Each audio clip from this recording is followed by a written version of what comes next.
A tree survives storms because of its roots, not because it fights every gust of wind.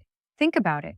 If you understand you are the observer of your life, you will then realize you aren't just reacting to reality. You are participating in reality.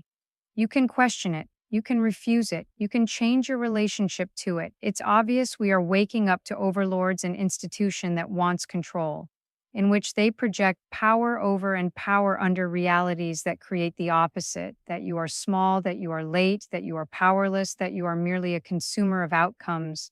They try to pull attention away from creation and into reaction. Your business grows through creation, anxiety grows through reaction, the power struggle, and how to opt out.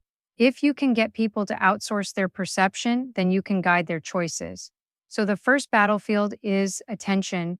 If you can keep attention fragmented, then self observation becomes difficult.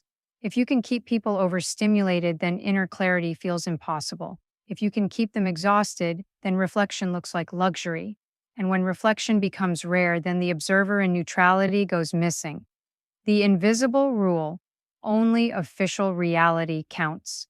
If you can convince someone that only approved narratives are valid, then direct experience becomes suspicious. Intuition becomes irrational.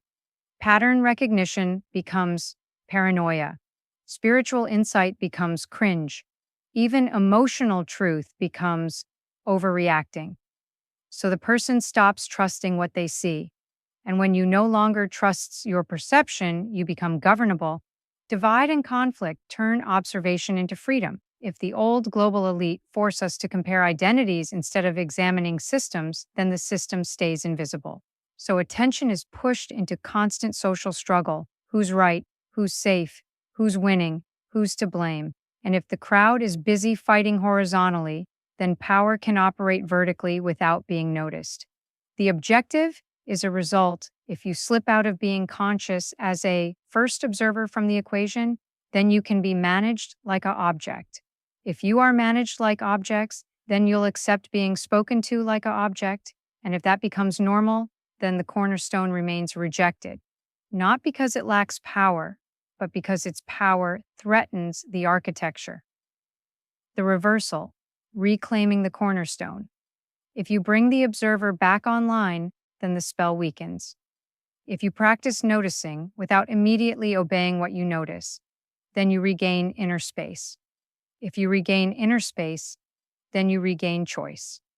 And if you regain choice, then the cornerstone is no longer rejected. It becomes what it always was: the point of observation, the point of creation, the point from which the whole structure can be rebuilt.